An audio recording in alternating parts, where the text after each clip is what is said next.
On s'est donné comme objectif aujourd'hui, un grand objectif, de réfléchir ensemble l'avenir de l'internationalisme syndical. On a vu dans les dernières années, même dans les dernières décennies, les impacts de la mondialisation économique sur le monde du travail, la mise en compétition globale des travailleuses et travailleurs, les délocalisations sans fin, une course vers le bas des conditions de travail, le pouvoir démesuré des compagnies transnationales, puis la complaisance des systèmes juridiques nationaux, voire internationaux, si un jour on réussit à avoir un système juridique qui puisse réellement réguler leur comportement toxique et destructeur, notamment envers les travailleuses et travailleurs et l'environnement. On voit aussi la financiarisation de l'économie qui intensifie énormément les inégalités au sein des pays et entre les pays. On voit aussi des nouvelles formes de travail précaire qui émergent avec l'économie de plateforme, ce qu'on nomme de manière erronée l'économie de partage, qui est en fait, on le sait toutes et tous, une mystification qui permet de justifier en fait une exploitation encore plus grande des travailleuses et travailleurs, une individualisation des relations de travail, un rapport plus flou avec le patron. On voit aussi que persistent des vieilles formes de travail précaire avec les travailleuses et travailleurs informels qui composent des fois 70-80% des travailleuses et travailleurs dans certains pays. Je pense au Burkina Faso, donc à plusieurs pays où la majorité des travailleuses et travailleurs n'ont pas accès à des protections sociales, n'ont pas accès aux soins de santé, à l'éducation pour leurs enfants, à une retraite. Puis on voit aussi émerger, pas émerger, mais s'intensifier des problématiques globales qui nous interpellent au niveau local, mais qui nous montrent aussi notre interdépendance de manière criante avec les changements climatiques, notamment. On le voit avec la pandémie aussi, on le voit avec l'immigration internationale et la manière de contrôler plutôt que d'appuyer ces migrants dans une précarité énorme. Puis donc, notre appel ce soir, c'est de voir comment le mouvement syndical peut se saisir de ces tendances mondiales qui affectent les travailleuses ici et ailleurs dans le monde de la même manière, qui nous relient étrangement. On est reliés en fait par ce même système économique d'oppression qui mène à des violations des droits des travailleuses, que ce soit ici ou ailleurs. Puis qui, paradoxalement, nous montre notre interdépendance, l'importance de concevoir les droits comme étant universels. Puis tous ces phénomènes-là se passent à un moment où il y a plusieurs attaques aussi envers le mouvement syndical au plan national qui mènent à des reculs et à une intensification des ressources nécessaires pour défendre de manière assez restreinte les conditions de travail pour les membres des syndicats. Puis donc, comment on se met ensemble ce soir et pour les années à venir pour défendre la place de la solidarité internationale qui est d'une certaine manière garante de la pertinence à long terme de l'action syndicale. Voilà, puis comment on défend cet espace-là collectivement. Donc, on a convié ce soir 3 personnes qui vont aborder différentes facettes de la situation actuelle. Puis aura lieu ensuite 1 heure environ de discussion. Donc, on a laissé un bon espace à la discussion, puis je suis vraiment contente que plusieurs représentants syndicaux soient là ce soir parce que cette journée, cette soirée de réflexion s'insère dans un processus plus vaste de réflexion stratégique pour le CISO et les différents membres qui s'y impliquent. On est quand même un réseau dont 60 syndicats à travers le Québec sont membres. Donc, il y a moyen de nourrir cette réflexion en étant ici ce soir. Donc, si vous avez des questions qui vous viennent en cours de présentation, vous pouvez les inscrire dans le clavardage ou le chat en anglais au bas de l'écran, le phylactère au bas de votre écran. Si vous avez un problème technique, n'hésitez pas non plus à écrire dans le clavardage. Puis, on vous invite vraiment à éteindre votre micro lorsque vous n'intervenez pas afin de favoriser l'écoute de toutes et tous. Puis peut-être, ben là, j'aurais peut-être dû le faire plus tôt, mais je vais quand même vous lire une reconnaissance territoriale qui nous a été partagée par le Comité pour les droits humains en Amérique latine, que je trouvais particulièrement parlante. Puis comme c'est un enjeu clé aussi qui touche les enjeux dont on va traiter aujourd'hui. Donc, voilà. Nous sommes aujourd'hui sur un territoire autochtone millénaire. Nous reconnaissons que les terres où nous menons nos activités font partie des territoires traditionnels des nations Kanien'kehá:ka, Anishinaabe, Atikamekw, Innu, Mi'kmaq, Wendat, Abénaquis, Wolastoqiyik, Eyu, Naskapi et les Inuits. La virtualité de nos activités invite aussi à une reconnaissance des communautés qui subissent la matérialité de nos échanges via les centrales énergétiques et les activités extractives corollaires aux technologies ici déployées. En tant qu'organisation centrée sur la justice sociale et environnementale et la défense des droits des travailleuses et travailleurs, nous pensons qu'il est nécessaire de parler ouvertement des injustices passées et actuelles commises envers les premiers peuples, de l'impact immédiat des changements climatiques sur ces communautés et de travailler ensemble à construire un destin commun où il ne sera plus nécessaire de lutter pour les droits des peuples autochtones, mais où ils seront d'emblée reconnus et où nos collaborations honoreront leur savoir. Voilà. Donc, sans plus tarder, je passerai la parole à Martin Petitclerc, qui est professeur au département d'histoire de l'UQAM, puis qui va nous parler un peu de comment s'insère l'évolution de l'implication internationale des syndicats dans le contexte syndical québécois à l'époque. Merci beaucoup, Amélie, pour l'invitation. Je suis très heureux d'être ici aujourd'hui. Virtuellement avec vous. J'aurais aimé mieux vous rencontrer en personne et pouvoir discuter avec vous d'une façon un peu plus, disons, interactive et concrète, mais je pense qu'on va réussir à faire quelque chose de bien malgré la dimension virtuelle de cet échange. En fait, on m'a demandé, puisque je ne suis pas particulièrement spécialiste de l'histoire de l'internationalisme syndical, on m'a demandé de faire une sorte de contexte assez général sur l'histoire du mouvement syndical depuis quelques décennies, et afin de mettre un peu la table là, pour les présentations de Geneviève et de Sid qui vont suivre et qui vont porter directement sur la question de l'internationalisme syndical. J'espère faire ça entre 10 et 15 minutes là, pour nous permettre d'en discuter par la suite et tout ça. Et je vais être probablement plusieurs choses que vous connaissez peut-être. Et donc, on pourra approfondir aussi des aspects là, qui nous auront plus intéressés plus tard. Lorsque Amélie m'a écrit aujourd'hui, elle nous a dit que ce serait bien aussi de réfléchir un petit peu à ce que vous entendez par l'internationalisme syndical. Et Et en fait, ce que je le vois vraiment par, disons, disons, la lorgnette de l'activité même du CISO. Je trouve que le CISO est une institution extrêmement importante dans l'histoire du mouvement syndical québécois. Il y a quelque chose dans le CISO qui relève d'une conscience syndicale, d'une conscience ouvrière large, d'une conscience internationale large, qui me semble quelque chose d'extrêmement précieux pour le mouvement syndical. Et en ce sens-là, ben, je vous salue, je suis très, très heureux d'être encore une fois ici avec vous aujourd'hui.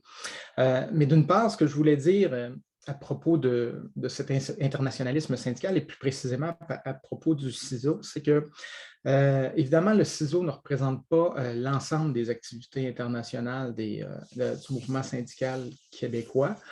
Différents syndicats ont des activités internationales et tout ça, mais ce qui me semble être caractéristique et en fait très intéressant du CISO, c'est que ça me semble être quand même une structure c'est une structure unique qui étant donné donc sa structure organisationnelle intersyndicale.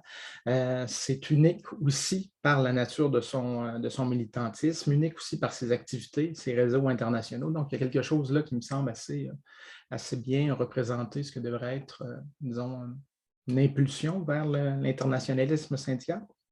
Et d'autre part, le CISO n'est évidemment pas la seule organisation québécoise à s'intéresser à la solidarité internationale, mais je trouve qu'encore une fois, il y a quelque chose d'unique ici avec le CISO, c'est de faire du travail le socle de cette solidarité internationale. Et donc ça, je pense aussi que c'est assez caractéristique du CISO, faire en sorte que le travail soit le socle de la solidarité internationale. Ça me semble crucial à l'époque du capitalisme mondialisé tel qu'on le connaît aujourd'hui, où finalement, en tant que travailleurs et travailleuses, on est de plus en plus dans des rapports d'interdépendance avec les autres travailleurs et travailleuses du monde. Donc, voilà en gros ma petite tentative là, de répondre à ce qu'Amélie me disait, me demandait tout à l'heure. Et donc, j'en viens à présenter rapidement quelques tendances fortes de l'histoire du syndicalisme québécois. Est-ce que, Amélie, tu vas me le dire quand ça fera 10 minutes, disons, tu me le diras. Donc, ce que je propose, c'est rapidement d'aborder l'expérience syndicale différente. Donc, il y a plusieurs façons que j'aurais pu aborder l'expérience syndicale des dernières décennies. J'ai décidé d'insister sur deux aspects qui me semblent deux expériences différentes, l'expérience dans le secteur public, que je connais d'ailleurs un peu mieux, et l'expérience dans le secteur privé. Et il me semble que cette expérience syndicale différente dans le secteur privé, dans le secteur public, évidemment des parallèles importants entre les deux, me semble être un nœud quand même assez important dans la question de l'internationalisme syndical, ou du moins dans la difficulté, les défis, devrait-on dire, les défis de mobiliser les organisations syndicales dans l'objectif d'instaurer une solidarité internationale.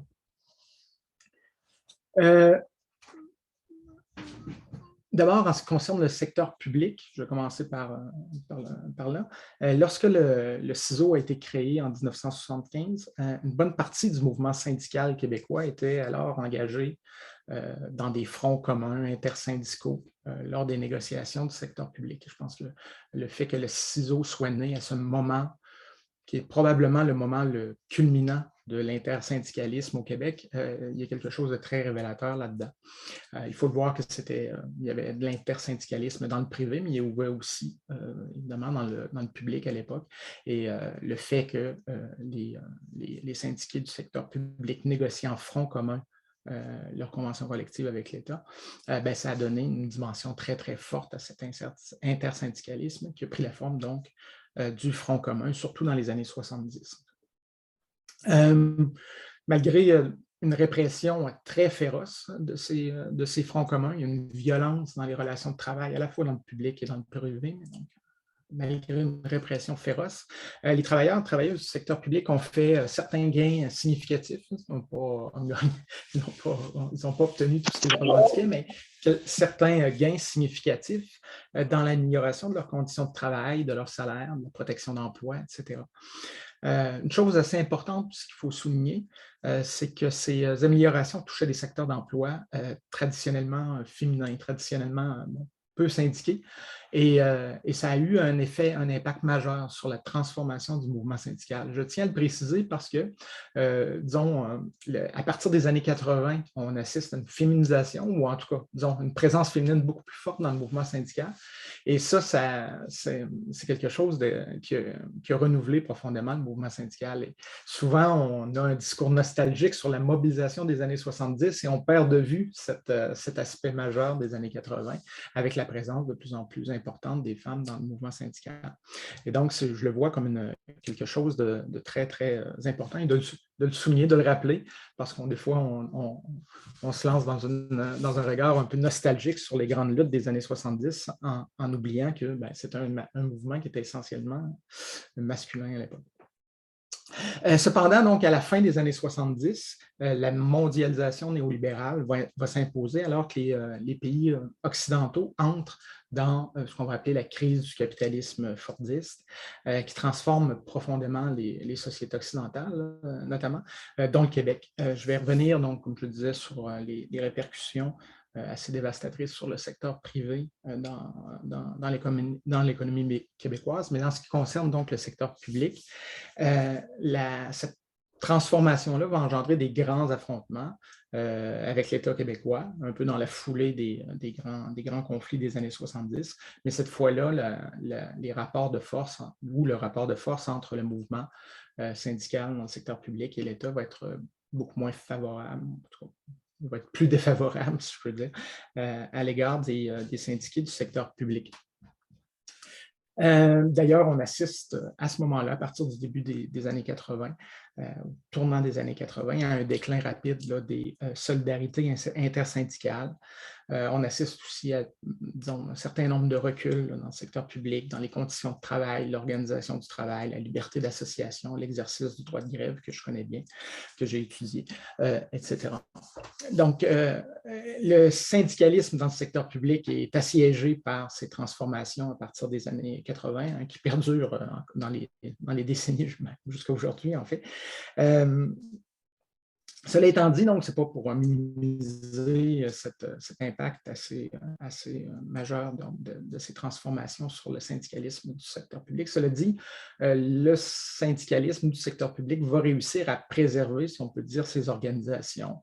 Le taux de syndicalisation au Québec va se maintenir en grande partie par la syndicalisation du secteur public. Si bien qu'aujourd'hui, le mouvement syndical québécois est un mouvement syndical essentiellement en grande partie de travailleurs du secteur public. Et ça, c'est de travailleurs et de travailleuses du secteur public. Et ça donne évidemment une connotation assez particulière au mouvement syndical aujourd'hui.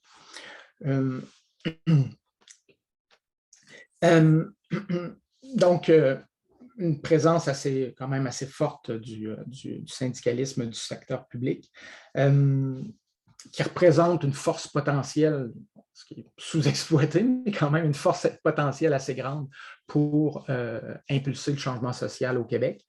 On pense que ce syndicalisme du secteur public devrait avoir un rôle évidemment très, très important à jouer dans l'internationalisme syndical, étant donné les forces vives du mouvement syndical québécois qui sont dans le secteur public. Cela étant dit, il y a quand même un petit, je ne dirais pas un paradoxe, mais le fait est que le mouvement syndical disons, dans le secteur public est en partie protégé des pires excès du capitalisme mondialisé. Et en ce sens-là, si on envisage un syndicalisme international, il faut nécessairement envisager aussi une présence forte du syndicalisme dans le secteur privé. Et donc, dans ce qui concerne le secteur privé, ce sont des décennies qui sont extrêmement difficiles, encore plus difficiles que le syndicalisme dans le secteur public. Déjà en 1975, encore une fois, quand le CISO est créé, le secteur privé est en grande partie disons, assiégé. Il y a des luttes extrêmement violentes dans le secteur privé dès le milieu des années 60, depuis plusieurs décennies, mais il y a vraiment une intensité de ces luttes dans les années 70. Je pense évidemment à l'occupation de Pratt & Whitney, l'occupation de l'usine de Tricophile qui va mener à, qui ne s'appelle pas Tricophile, mais qui va devenir l'expérience autogestionnaire de Tricophile. Il y a une désindustrialisation qui est rapide de l'économie québécoise. Et en ce sens-là, maintenant, le secteur privé va avoir des pertes d'emplois massives et des reculs majeurs pour une bonne partie du mouvement syndical dans le secteur privé. Donc, malgré certains gains dans certains secteurs d'emploi, de même que certains gains législatifs, on pense par exemple à la loi anti-briseur de grève qui est adoptée en grande partie à la suite de violences sur les lieux de travail, notamment à la Robin Hood dans les années 70. Mais donc, notamment aussi l'adoption de la loi sur les normes du travail qui permet au moins d'imposer un certain minimum dans l'exploitation des travailleurs et des travailleuses non syndiqués. Donc, certains gains, mais en même temps, à partir du début des années 80, des reculs majeurs et un déclin assez important de la syndicalisation dans le secteur privé. Si on fait exception, par exemple, du secteur de la construction, là, qui a réussi, pour des raisons historiques particulières, à se maintenir, mais dans le secteur privé, donc des reculs majeurs. 10 minutes. OK, j'y arrive. Avec la désindustrialisation de l'économie québécoise, on assiste aussi à une croissance phénoménale du secteur tertiaire privé qui, si ma mémoire est bonne, représente environ 55% des emplois au Québec aujourd'hui. C'est un secteur tertiaire très difficile à syndicaliser, qui est marqué par la précarité du travail. Et c'est aussi un secteur de l'économie qui est le plus soumis aux impératifs du capitalisme mondialisé. Et c'est le secteur le moins syndiqué de l'économie québécoise. Et donc, on se retrouve dans une situation où on a vraiment de nombreux travailleurs, travailleuses non syndiqués au Québec qui sont les premières victimes, si on peut dire, du capitalisme mondialisé.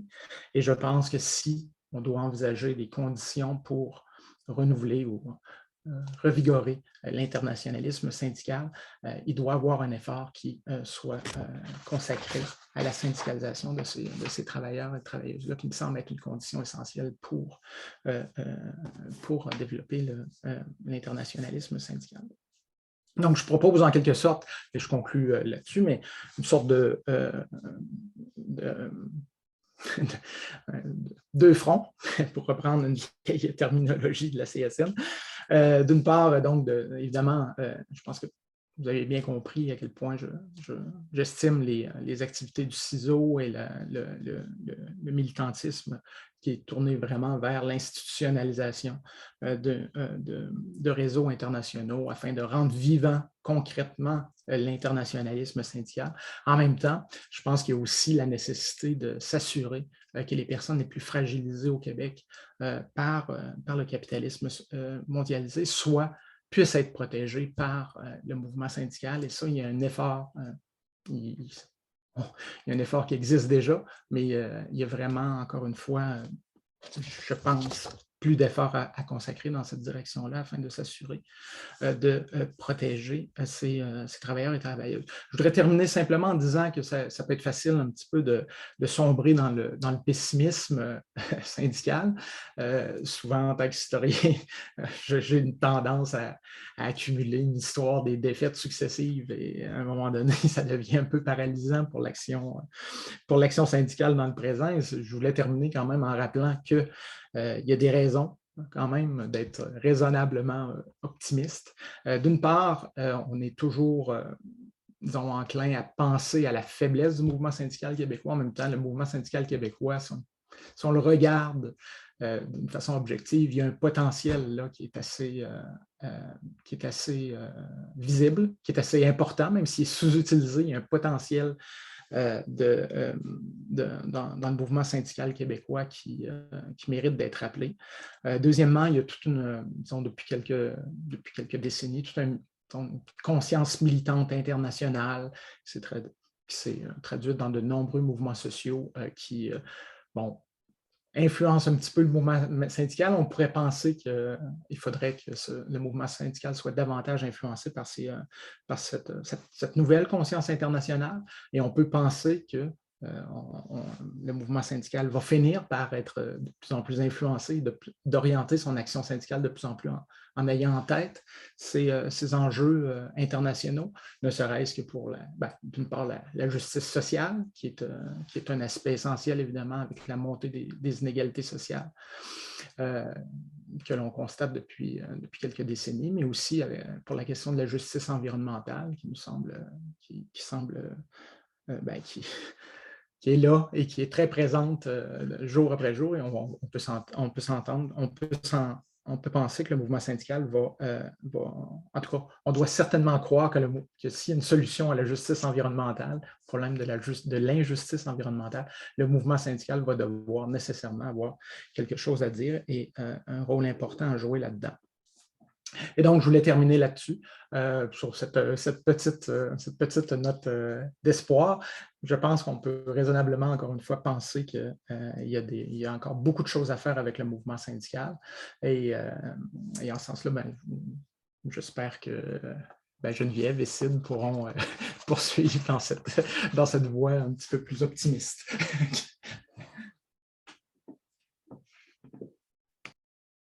Merci beaucoup. Je pense que ça lance vraiment bien la discussion pour la mettre en perspective d'abord dans le contexte plus large historique du syndicalisme québécois.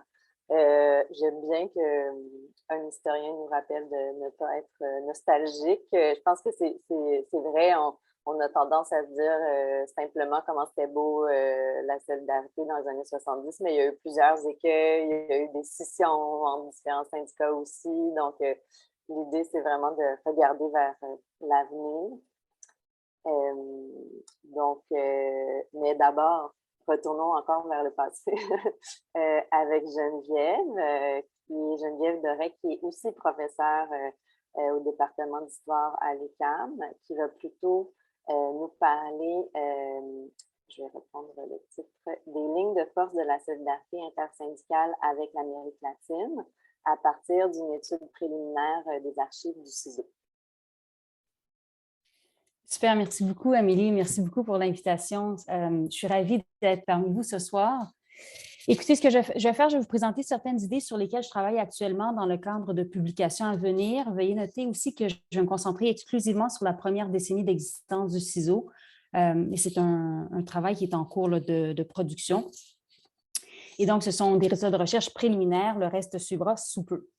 Peut-être 2 mots sur le contexte de fondation du CISO avant d'en arriver à l'Amérique latine.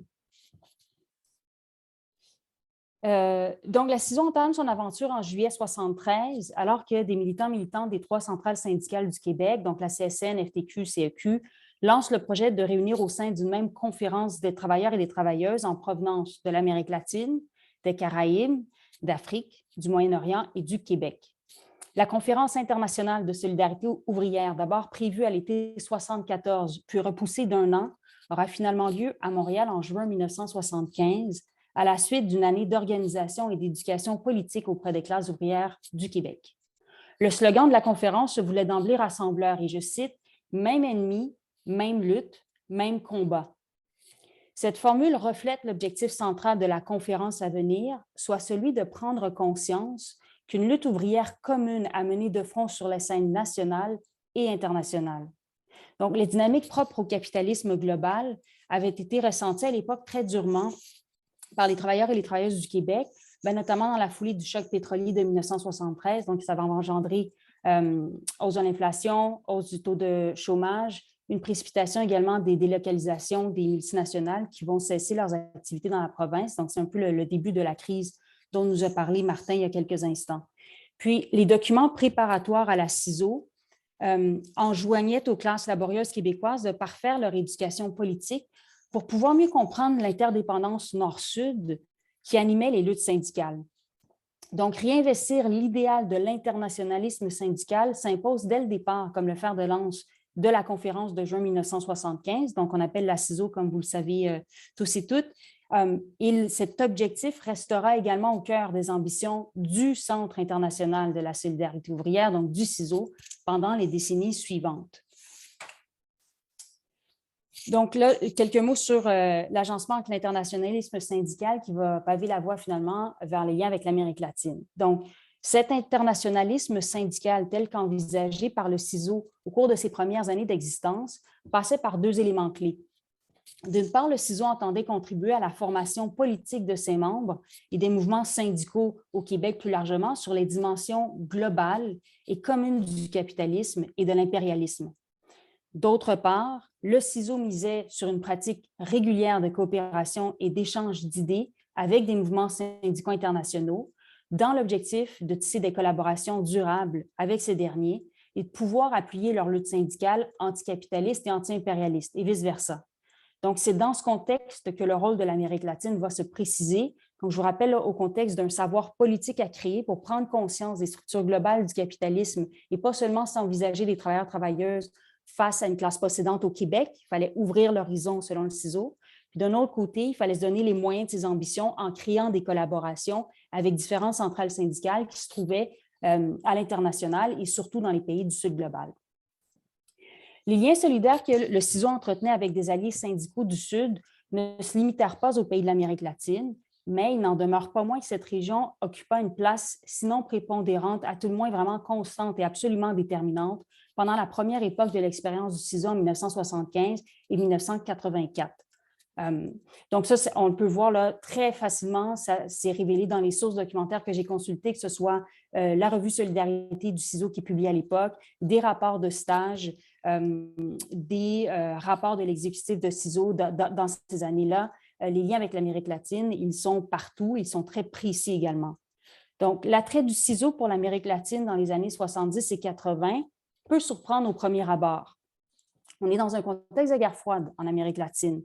Et donc, dans cette région du monde, vous avez une montée des régimes militaires et un usage d'une très forte répression politique contre les mouvements sociaux et politiques, donc incluant évidemment les mouvements syndicaux qui luttaient contre toute forme de statu quo dans ces sociétés. Puis c'est d'ailleurs dans les années 70, là, le premier laboratoire du néolibéralisme va s'installer au Chili grâce à la forte répression politique qui se fait dans un contexte de dictature politique. Et donc, les syndicats n'étaient-ils pas les premières victimes de cette violence étatique? Qu'est-ce qu'ils auraient eu, qu'est-ce que les syndicats latino-américains pouvaient bien apprendre de nouveau aux mouvements syndicaux québécois à l'époque? Donc, très souvent, il y avait cet imaginaire de mouvements sociaux moribonds au sud du Rio Grande, donc dans les pays du sud de l'hémisphère. Donc, à l'époque de la création du CISO, l'horizon de nouveaux possibles politiques de la décennie précédente, attisé tantôt par la victoire improbable des guérilleros cubains en 1959 et tantôt par le pacifisme célébré de la voie chilienne vers le socialisme en 1970 et 1973, semblait pour plusieurs s'être refermé pour de bon. Or, le CISO ne partageait pas ces interprétations. Il s'employait à déboulonner ce scénario catastrophe. L'Amérique latine était plutôt présentée au sein des documents du CISO, et ce tout au long des années 70 et 80, comme un espace où la résistance populaire et la résistance syndicale étaient exemplaires. Et là, il y a ici deux rôles clés qui se détachent dans mes sources, dont j'aimerais vous parler dans les prochaines minutes. Le premier rôle, exposé par le CISO à l'époque et par les études que le CISO produisait, c'était de présenter en fait l'Amérique latine comme modèle de résistance ouvrière et populaire. Dès le premier numéro de Solidarité qui paraît en 1975, la résistance ouvrière et populaire latino-américaine était célébrée comme un modèle à suivre pour ceux et celles qui souhaitaient s'engager dans un syndicalisme de combat au Québec. Donc, cette idée de faire la promotion d'un syndicalisme de combat, d'un syndicalisme qui s'affiche ouvertement comme étant un syndicalisme anticapitaliste. Donc, le CISO prétendait que de la répression politique naissait des mouvements d'unité syndicale qui se mettaient en place sur des bases à la fois anticapitalistes et anticoloniales, donc des mouvements prêts, et je cite les pages du CISO, de Solidarité, excusez-moi, donc des mouvements prêts à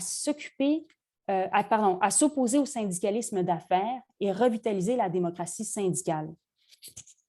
Donc, le CISO cherchait à déboulonner l'image passive d'une Amérique latine qui était soi-disant déchue, blessée, contrôlée par les dictats de Washington et par ces hommes de main sur le terrain. Les peuples et les travailleuses et les travailleurs latino-américains rapportaient les pages de solidarité, n'étaient ni écrasés ni paralysés par la répression qui sévissait dans leurs pays respectifs. Ils ne correspondaient en rien, et je cite, à l'image d'une Amérique latine réduite au silence, écrasée sous la botte noire du fascisme. Ce regroupement syndical de combat au Québec, donc le CISO, décelait avec beaucoup de lucidité l'avantage que le cynisme procurait aux classes dominantes. À force de couvrir les événements de l'hémisphère sud par le biais exclusif d'interprétations catastrophes, c'était un peu les scénarios qui, selon le CISO, se propageaient lorsqu'on lisait les pages du Devoir de la presse, en fait de la presse dominante à l'époque. Donc, à force de couvrir ces événements par le biais exclusif d'interprétations catastrophes, la possibilité d'une alliance nord-sud entre les classes laborieuses devenait difficile, voire impossible à envisager, croyait le CISO. Ainsi, combattre l'aphasie ouvrière et spécifiquement celle que provoquait chez les classes laborieuses québécoises la fabrication de l'oubli de la résistance populaire. J'utilise la fabrication de l'oubli, c'est un concept que j'emprunte au sociologue Daniel Gay, mais cette idée d'une fabrication de l'oubli de la résistance populaire devint un des fers de lance des stratégies de combat du CISO, c'est-à-dire de combattre cette fabrication de l'oubli par la pensée dominante. La mise en valeur de la vigueur du mouvement syndical latino-américain et surtout de ses luttes populaires et des stratégies syndicales nouvelles et ouvertement anticapitalistes servait les visées pédagogiques du CISO sur les plans politiques, social et je dirais également affectif. Je m'explique, qu'est-ce que j'entends par affectif? Là, Martin, vous le replacez un peu, puis vous connaissez un peu l'histoire du syndicalisme québécois, c'est certainement, mais juste remettre rapidement en contexte.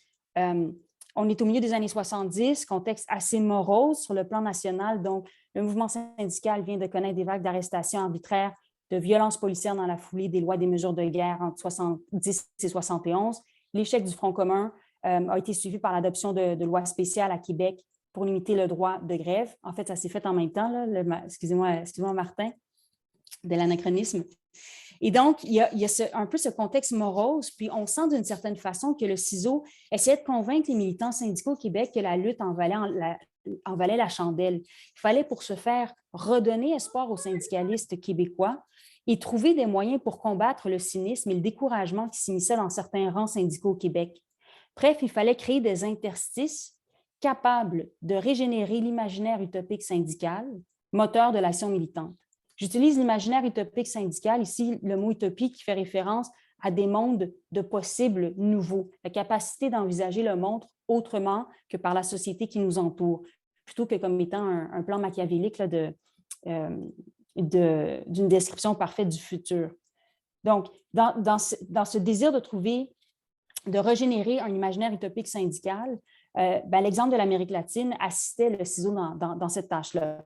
Et là, je vous épargne ma démonstration, mais l'éloquence avec laquelle le CISO et le caractère très pointu des analyses qu'il était capable de pondre sur différents mouvements de grève, sur des nouveaux petits mouvements syndicaux qui émergeaient en Amérique latine de façon tout à fait originale, puis en dehors des grands mouvements syndicaux dits corporatifs, puis plus près des intérêts d'affaires, est vraiment impressionnante. Ils allaient partout, dans tous les pays, parler de la mouvance syndicale, dans les Caraïbes également. Et donc, ce sont des analyses politiques. Là, je ne donne pas les grandes lignes de ça, je donne ce qui en ressort, mais je veux que vous compreniez que c'était fait avec beaucoup de précision, que c'est très impressionnant leur connaissance du terrain. J'en arrive au deuxième rôle dont j'aimerais vous parler aujourd'hui, qui était le rôle de l'Amérique latine, qui était présenté comme espace de conscientisation politique pour les travailleurs et les travailleuses du Québec.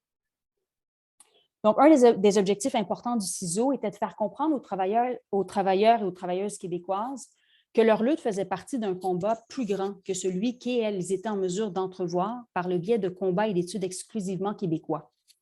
Pour remplir cet objectif, le CISO s'attela à diffuser le plus largement possible au sein du monde syndical québécois des analyses politiques qui soulignaient l'interdépendance des classes laborieuses du Nord et du Sud. Donc, expliciter la nature des liens qui unissaient ces deux classes représenta un objectif prioritaire du CISO, tel qu'en témoignent les très nombreuses analyses des structures et des expressions du capitalisme global qui emplissaient les premiers numéros de Solidarité, plusieurs rapports de stage également et plusieurs documents retrouvés en archives qui provenaient de l'exécutif. Selon le CISO, la lutte des travailleurs et des travailleuses imaginée et envisagée dans un cadre exclusivement national ne saurait diriger la lutte contre les classes possédantes de façon efficace. Une lecture adéquate du fonctionnement du capitalisme global était un prérequis pour organiser les classes laborieuses québécoises de façon à démanteler l'offensive que menaient de façon solidaire, disait le CISO, les patrons contre les travailleurs et les travailleuses du Nord comme du Sud. Et là, c'est là où c'est vraiment là, cette nature des multinationales qui sont capables de déplacer leurs opérations qui est en compte ici et dont va beaucoup discuter le CISO. L'Amérique latine et les Caraïbes apparaissaient pour plusieurs militants du CISO comme un site d'expérience vécue et intime qui continuait d'engendrer des prises de conscience de l'étendue de la violence inhérente au capitalisme global et de l'importance de l'internationalisme ouvrier pour y faire face. Donc, parfois, c'est parfois des éveils politiques, c'était parfois des premières expériences pour certains syndicalistes. Parfois, c'était simplement un outil pour raffiner leur conscientisation. Donc, je donne quelques exemples. Entre la fin des années 70 et le début des années 80, c'est lors de séjours de stage d'études à Cuba qu'organisait annuellement le CISO, en collaboration avec la Centrale des travailleurs de Cuba, donc la CTC, que plusieurs syndicalistes québécois découvrirent la dimension internationale du syndicalisme.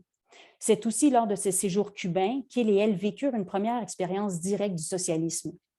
Le modèle socialiste cubain offrait aux syndicalistes québécois, et je cite, « des nouvelles voies autant au point de vue économique qu'au point de vue humain », fin de la citation, et proposait de nouveaux imaginaires politiques dont pouvaient s'inspirer les syndicalistes québécois dans la poursuite des luttes sociales au Québec.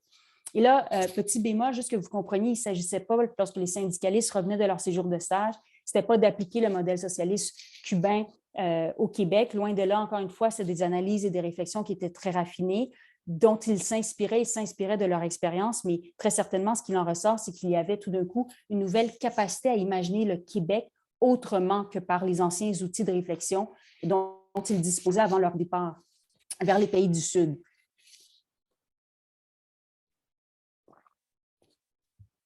Pour d'autres syndicalistes québécois, l'Amérique latine servit moins d'éveil politique que d'espace de réflexion propice à l'étude et à la poursuite, voire à l'approfondissement de leur militance syndicale au Québec. Donc, ces syndicalistes, très souvent, ce qu'on sent dans les sources, c'est qu'ils portaient en eux des questionnements sur les plans politiques, sur le plan syndical également, mais des questionnements qui demeuraient sans réponse. C'est-à-dire qu'on voit qu'ils réfléchissaient aux inégalités sociales croissantes, à l'état de la gauche au Québec, sans nécessairement trouver dans leur militance locale ou dans les ouvrages qu'ils étudiaient des pistes de réflexion satisfaisantes. Et donc, face à un tel cul-de-sac, certains s'envolèrent vers le Sud à la recherche de nouveaux modèles d'action pour pouvoir poursuivre par la suite la lutte ouvrière au Québec.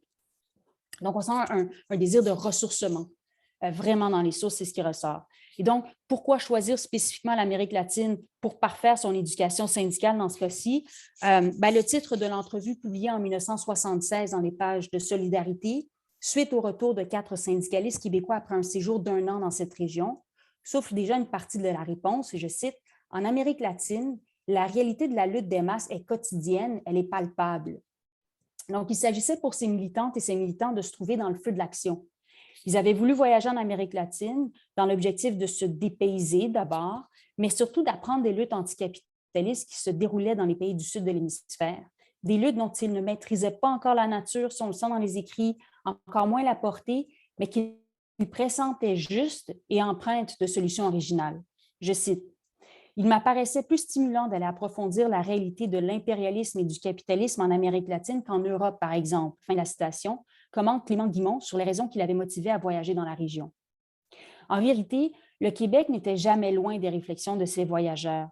Chacun de ces militants et de ces militantes soulignait à leur façon l'étroite relation qu'il y ait, d'une part, leur désir d'apprendre des conflits des classes et des mouvements populaires latino-américains, et d'autre part, leur engagement envers le devenir de la gauche et du mouvement populaire syndical au Québec. Pierre Lafleur soulignait l'attrait de l'action militante au Sud comme tremplin pour réfléchir à la condition des travailleurs et des travailleuses du Québec. Je cite, « Nous sentions là c'est en référence à l'Amérique latine, des luttes vives, fortes, aiguës. On sentait par nos lectures que ça brassait par là, mais on ne savait rien de sérieux sur la gauche, sur les luttes, les forces politiques en présence. C'était aussi une façon de mieux relativiser ce qu'on est et ce qu'on fait au Québec. Pour Yolande Champoux, la nature des luttes de classe semblait plus facile à cerner au sud du Rio Grande, d'où le titre où on sentait que les luttes ouvrières étaient palpables, on sentait les luttes de classe. Donc, lorsque je dis, excusez-moi, au sud du Rio Grande, le Rio Grande, c'est un fleuve au Mexique, donc c'est la région à partir du Mexique et le reste du sud de l'hémisphère. Donc, à l'instar des propos de Lafleur, les enseignements que cette militante syndicale retenait de son séjour à l'étranger alimentaient ses réflexions en cours sur la situation québécoise. Je cite, « Les contradictions de classe nous semblaient plus vives, plus claires là-bas. Et nous avons beaucoup été frappés par notre voyage, dans notre voyage, de voir comment l'histoire des luttes ouvrières en Amérique latine est vive, présente dans la mémoire des travailleurs et du peuple. Ils s'y réfèrent constamment. Je suis revenu ici avec le goût de retourner à l'histoire des luttes ouvrières au Québec. » Fin de la citation. J'en arrive à ma conclusion. Les rôles occupés par l'Amérique latine dans l'histoire du ciseau ne sauraient bien sûr se résumer aux deux éléments que je vous ai présentés aujourd'hui en guise d'introduction à mes travaux. Mais ils m'apparaissaient fondamentaux parce que ces rôles nous rappellent l'importance des imaginaires utopiques comme forme de résistance aux forces du statu quo. Je m'explique. Si, dans nos sociétés capitalistes hégémoniques, les multiples façons dont la violence structure les rapports humains et les institutions sont si difficilement contestées, et si, lorsqu'elles le sont, les auteurs et les autrices de telles contestations sont si violemment rabroués dans l'espace public, c'est en partie parce qu'elles ont été modelées par des codes et des modes, et là je reprends ici les mots du regretté anthropologue Graeber, je cite, donc, elles ont été en partie modelées par des codes et des modes que nous ne sommes même plus capables de voir parce que nous ne pouvons plus imaginer les choses autrement. Fin de la citation. Aussi, le pire qui puisse nous arriver en tant que société, mais également en tant qu'individu et certainement en tant que mouvement syndical, c'est de ne plus avoir la capacité à imaginer les choses autrement que par la voie de la réalité qui nous entoure. Le changement social, ou toute autre forme de changement désiré revendiqué, devient alors impossible. Comment se fait-il, s'interroge à titre d'exemple le critique littéraire Francis Jameson, qu'il soit plus facile pour nous d'imaginer l'inéluctable détérioration de la planète sur le plan environnemental, feux de forêt, catastrophes au niveau du niveau élevé des océans, les réfugiés climatiques qui vont se proliférer. Donc, comment se fait-il qu'il soit plus facile d'imaginer cette détérioration de la planète et donc essentiellement la fin de notre monde que l'effondrement du système capitaliste mondial? Donc, autrement dit, plus facile d'imaginer la fin du monde que la fin du capitalisme. En termes de pensée hégémonique, vous conviendrez avec moi que c'est difficile de faire mieux. Donc, l'enseignement ici à retenir, c'est que la volonté de changer les choses n'est pas suffisante en elle-même. Encore faut-il avoir la capacité d'envisager les choses autrement. C'est à un tel projet de capacitation des imaginaires syndicaux québécois que s'est dédié le Centre international de solidarité ouvrière tout au long de son histoire. C'est la raison pour laquelle il mérite toute notre attention. Merci beaucoup.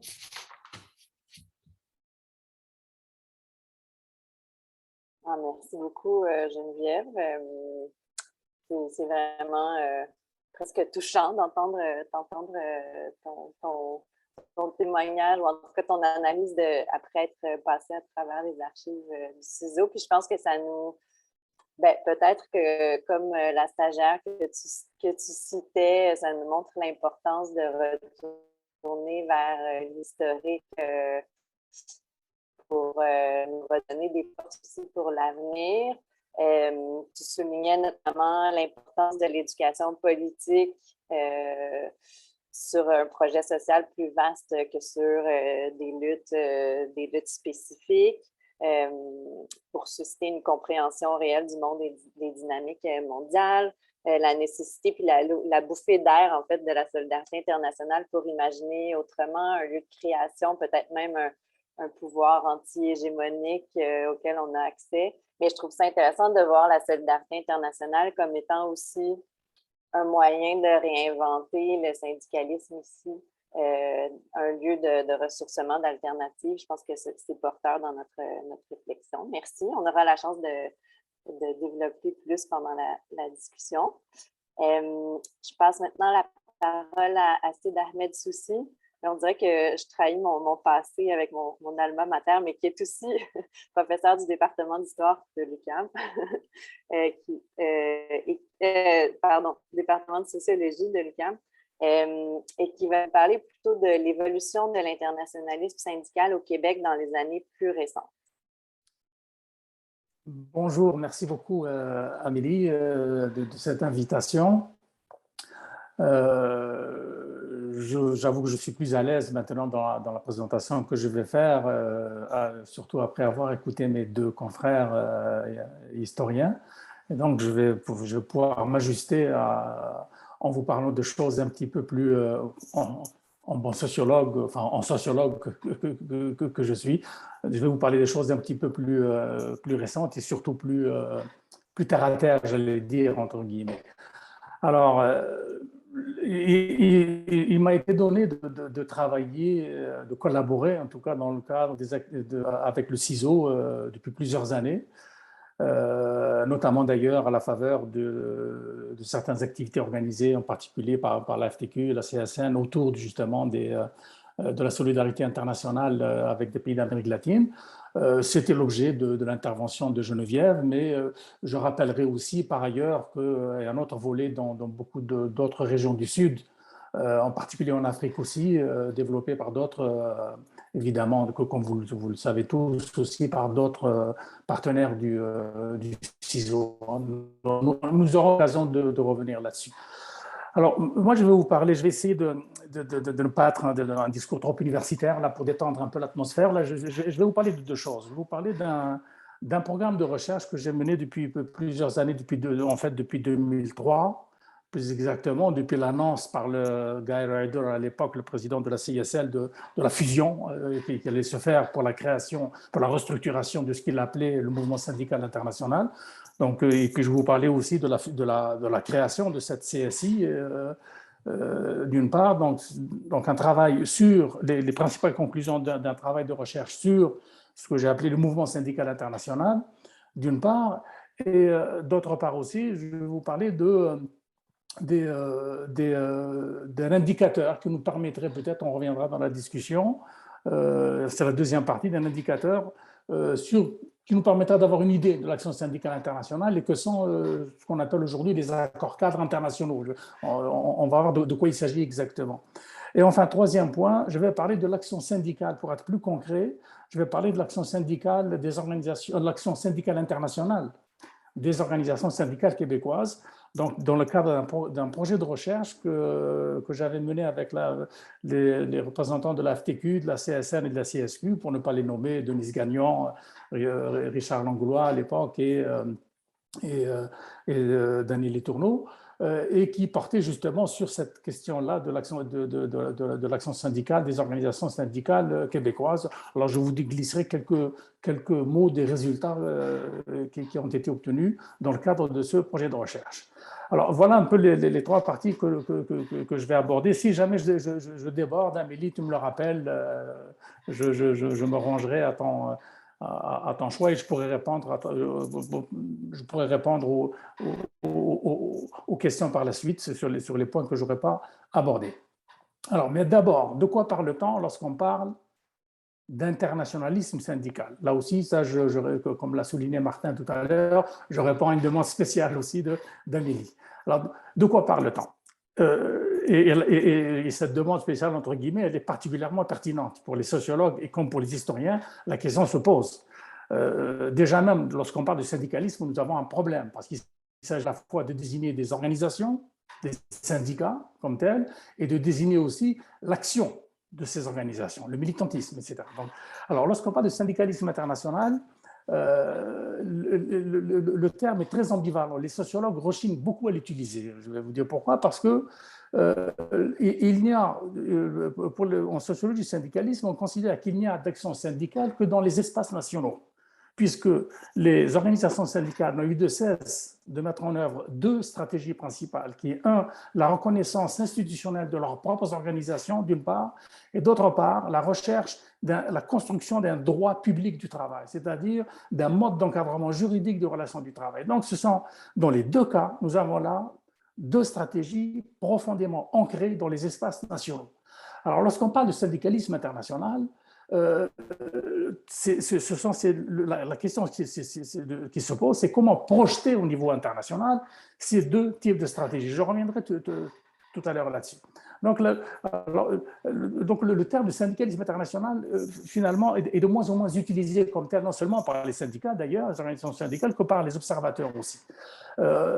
On parle également aussi d'action syndicale internationale, qui, de mon point de vue, est probablement plus représentatif, parce qu'il renvoie à ce qu'on appellerait, à ce que Janssen, un spécialiste du syndicalisme, appelle l'action internationale des organisations syndicales. Et là, l'action internationale des organisations syndicales ne veut pas dire syndicalisme, c'est-à-dire ne veut pas dire négocier des conventions collectives, ne veut pas dire viser à mettre en place un mode d'encadrement juridique de relations du travail.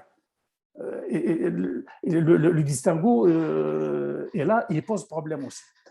Troisième appellation problématique, c'est la question de l'internationalisme syndical dont nous parlons aujourd'hui, qui est aussi particulièrement intéressante, n'eût été sa forte charge historique, puisqu'elle renvoie sur le plan idéologique, évidemment, à la fondation de la première internationale ouvrière, à l'AIT, fondée en 1864, dont Marx a rédigé lui-même les statuts, et qui finira par éclater en 1876 sous la tension irréductible entre ce qu'on appelait à l'époque les marxistes et le mouvement anarchiste.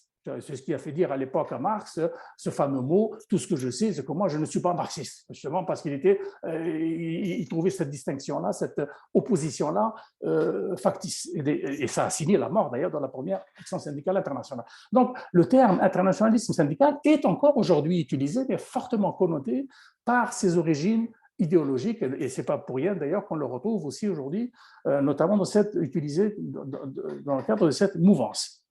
Il y a enfin le dernier terme sur lequel à la fois les acteurs, c'est-à-dire les organisations syndicales, mais aussi les observateurs, c'est-à-dire les historiens, les sociologues et les politologues, qui est le terme de mouvement syndical international sur lequel il y a un relatif consensus, et c'est celui que je vais utiliser. Alors voilà un petit peu pour je ne veux pas rentrer dans le débat de Chapelle, mais enfin voilà un petit tour d'horizon un petit peu de cette question-là. Alors, le premier point sur lequel je voulais aborder, c'est précisément cette question-là de mouvement syndical international. Alors, que peut-on dire aujourd'hui de ce mouvement-là?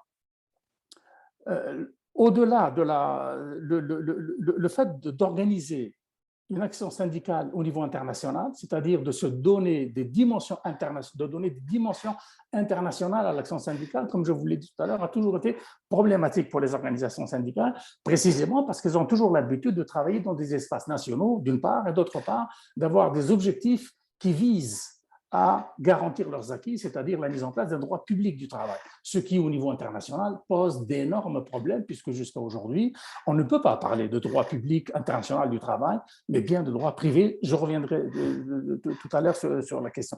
Alors, l'enjeu, pour ce qui concerne le mouvement syndical international, il y a une date ce qui est rare dans le mouvement syndical, mais il y a une date qui est particulièrement importante, c'est 2007, fin octobre de 2007, début novembre, parce que c'est à la fin octobre et début novembre que le mouvement syndical international, donc qui renvoie aux grandes confédérations syndicales internationales, finira par prendre acte de la fin de la guerre froide depuis 1989. Donc il a fallu attendre de 2007 pour que ce mouvement syndical international prenne acte de la fin de la guerre froide, et donc du coup de voir les trois organisations dominantes à la fois sur le plan idéologique mais aussi sur le plan politique en termes d'action syndicale internationale. Et donc c'est la CISN, la Confédération internationale des syndicats libres, qui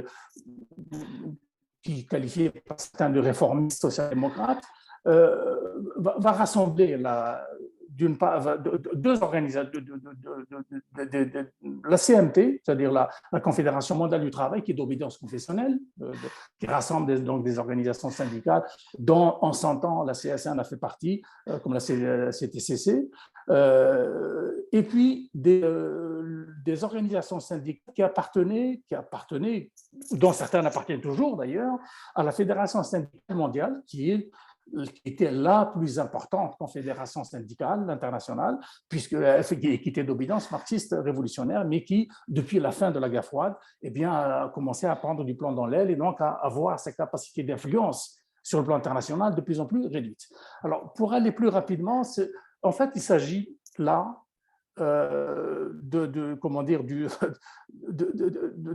faire un constat que c'est la CISL qui phagocyte la CMT, parce que la CISL est une énorme organisation, alors que la CMT est une petite organisation, d'une part, et d'autre part, parmi les membres des organisations syndicales marxistes révolutionnaires appartenant à la FSN, il y a ce qu'on appelle les 8 organisations, dont les 2 principales sont la CGT française et la CGT italienne.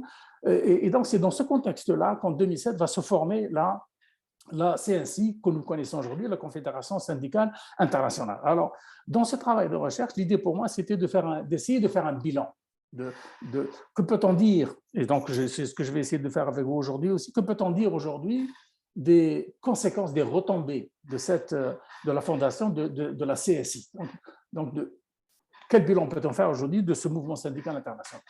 J'ai essayé de résumer ça en 5 enjeux. Il y a d'abord la question des enjeux qui sont très importants pour les organisations syndicales, que sont les enjeux organiques, c'est-à-dire comment fonctionnent ces organisations et comment distribuer le pouvoir à l'intérieur de ces organisations. Il y a les enjeux idéologiques, les enjeux stratégiques et les enjeux nord-sud qui prennent de plus en plus d'importance dans le contexte de l'externalisation des activités des entreprises et dans le contexte de la financiarisation des entreprises. Ces enjeux nord-sud sont majeurs. Et enfin, dernier point, les enjeux politiques. Alors, très rapidement sur ces 5 enjeux. Que peut-on dire aujourd'hui des enjeux idéologiques? L'idée dans la fondation de la Confédération syndicale internationale, c'était précisément d'aplanir les tensions idéologiques qui existaient entre les organisations syndicales de tout le spectre politique, en allant des organisations d'obédience marxiste révolutionnaire, en passant par les organisations plus réformistes, catholiques, etc. Alors, sur le plan des enjeux idéologiques, la formation de la CSI a posé un problème et continue toujours aujourd'hui de poser un problème, de l'aveu même d'ailleurs de plusieurs dirigeants qui étaient interviewés dans le cadre de ce projet, c'est que les structures exécutives de la CSI ont été produites à partir de la fusion des structures exécutives des organisations qui ont participé à cette fusion. C'est-à-dire qu'il n'y a pas eu un rebrassage des cartes sur le plan démocratique. Et donc, la question s'est posée, encore aujourd'hui, la question se pose au niveau de la CSI, la question de la légitimité démocratique des structures. Donc, au niveau des enjeux organiques, la question se pose de la même façon qu'elle se pose sur le plan des enjeux idéologiques, dans la mesure où la répartition des principaux centres de décision au niveau de la CSI ont été répartis en fonction du poids des organisations qui ont intégré la CSI. Alors, je ne sais pas si je suis clair, mais c'est ce qui a été remarqué dès le départ.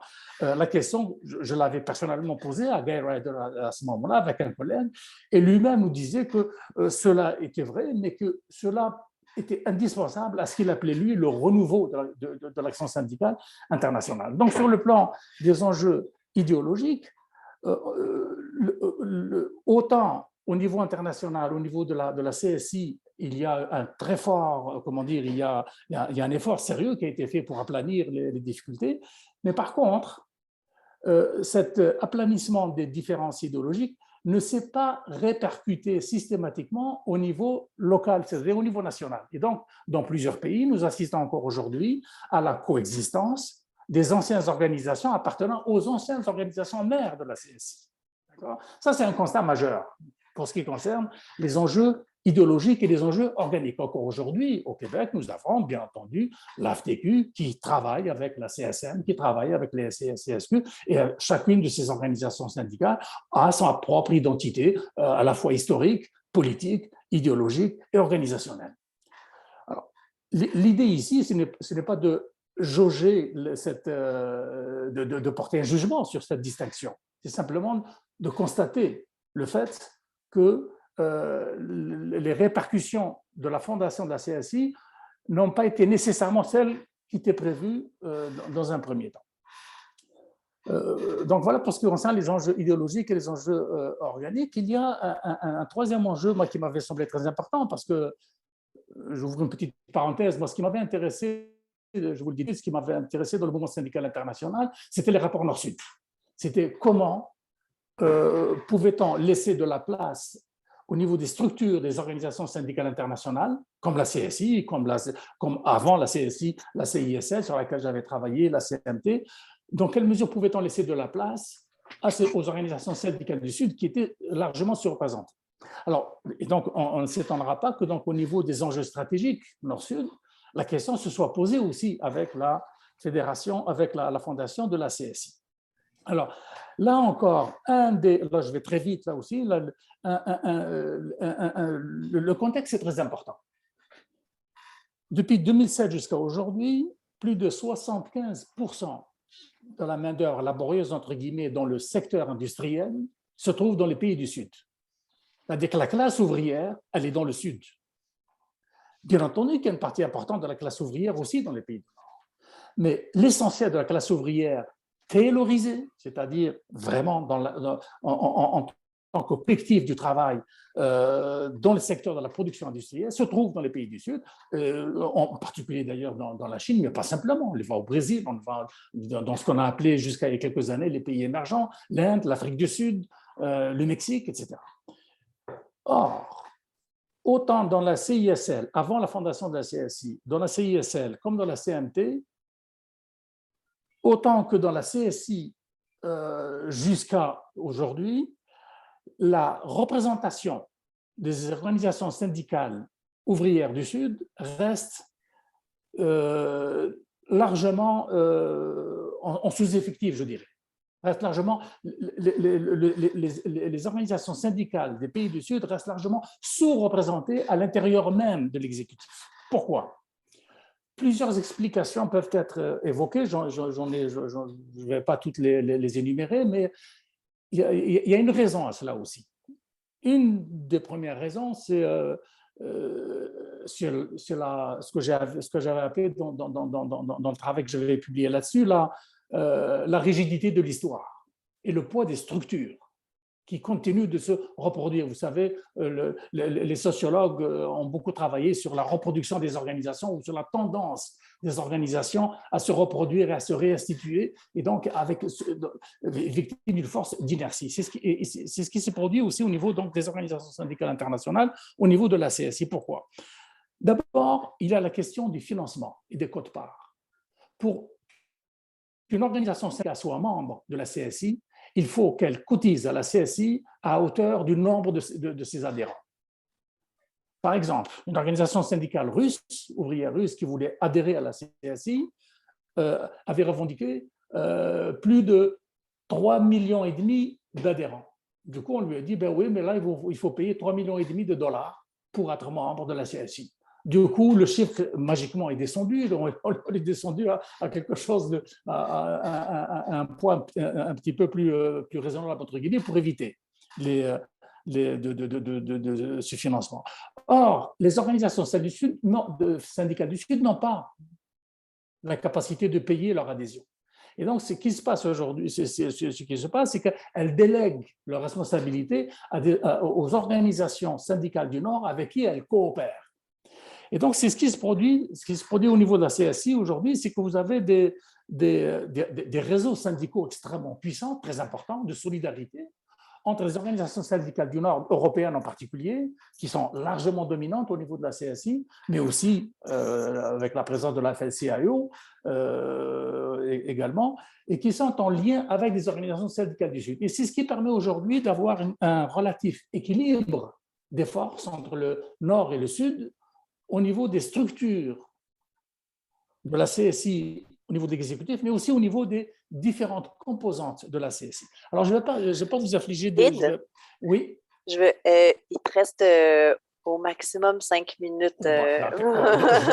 OK. Donc, on pourra revenir sur ces questions-là sur ces questions sur les enjeux nord-sud. Troisième et dernier enjeu que je finirai là pour ce qui concerne le mouvement syndical international, c'est ce que j'appelais les enjeux politiques. C'est-à-dire, est-ce que la fondation de la CSI a-t-elle eu des répercussions sur le rapport aux politiques des organisations syndicales au niveau national, au niveau local?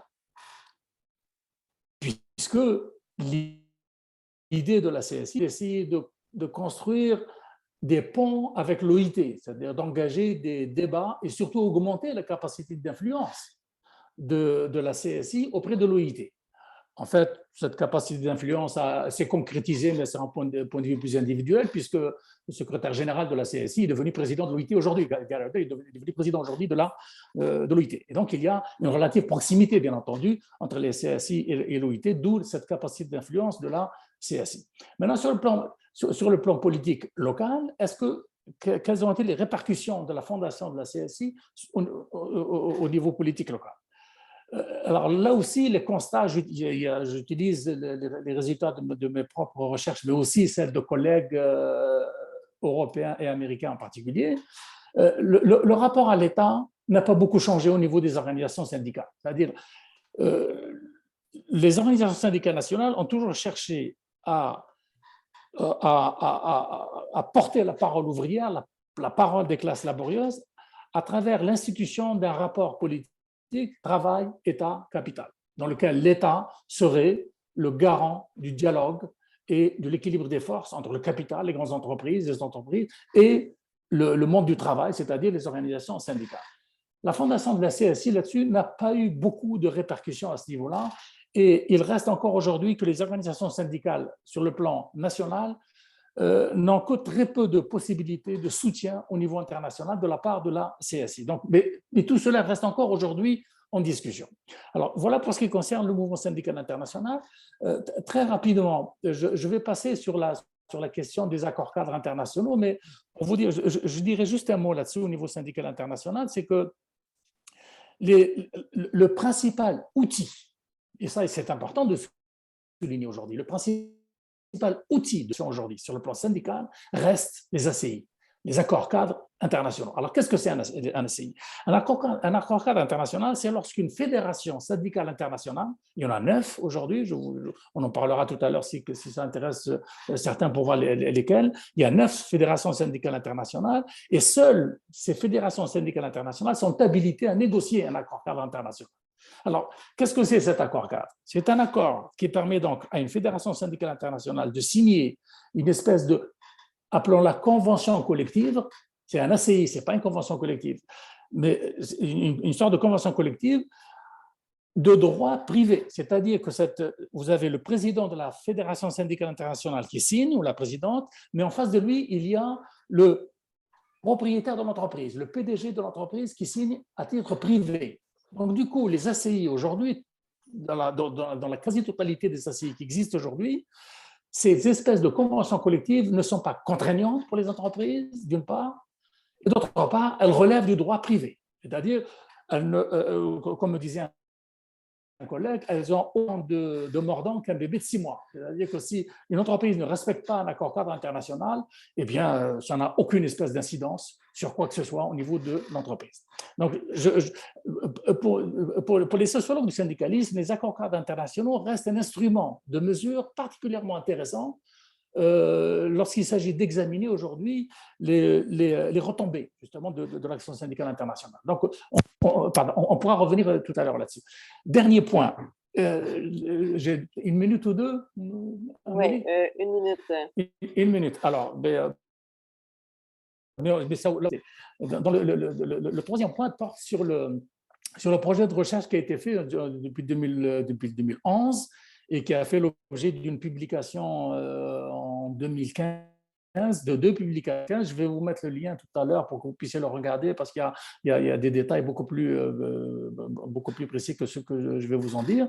Et l'idée dans ce projet, c'était d'examiner concrètement parlant au Québec les retombées de la fondation de la CSI à travers l'étude des activités de l'action syndicale internationale, de la FTQ, de la CSN et de la CSQ.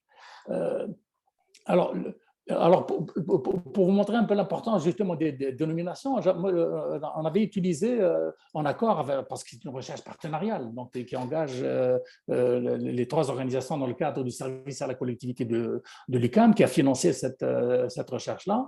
Donc, on avait utilisé 3 indicateurs pour mesurer cette action syndicale internationale des 3 organisations québécoises. Premièrement, on avait parlé de coopération internationale, c'est-à-dire la façon dont chacune de ces organisations interagit avec les autres organisations syndicales étrangères, avec la CSI et avec la commission, par exemple, syndicale de l'OCDE, qui est un organisme très important au niveau de la régulation du travail sur le plan international. Donc, coopération internationale. Deuxième point, c'était ce qu'on appelle la solidarité internationale. C'est-à-dire que autant la coopération internationale s'inscrit dans le long terme, dans l'action, entre guillemets, diplomatique des organisations syndicales, autant la solidarité internationale, elle est beaucoup plus pointue, et s'inscrit beaucoup moins dans la durée. Il s'agit d'actions de solidarité autour d'un projet, par exemple, l'AFTQ avec 2 ou 3 organisations syndicales de l'Afrique de l'Ouest, par exemple, pour faire une formation en droit du travail, par exemple, etc. Donc, là aussi, c'était le deuxième indicateur. Troisième indicateur qui a permis de faire cette étude-là, c'est les dispositifs et les moyens et les ressources mis en œuvre par chacune des 3 centrales. Je m'excuse, je vais devoir t'inviter à conclure, s'il te plaît, parce que si on veut avoir le temps. Je conclue. Donc, les dispositifs et les structures pour financer justement, c'est à la fois la coopération internationale et la solidarité internationale. Donc, voilà un peu les 3 points moi, sur lesquels je voulais intervenir. Alors, on peut toujours, comme je n'ai pas beaucoup de temps pour aller plus loin, je savais bien que je n'aurais jamais assez de temps pour parler de tout ça, mais ça permettait un petit peu de situer dans l'histoire récente, je dirais, pour rejoindre mes 2 collègues, l'évolution de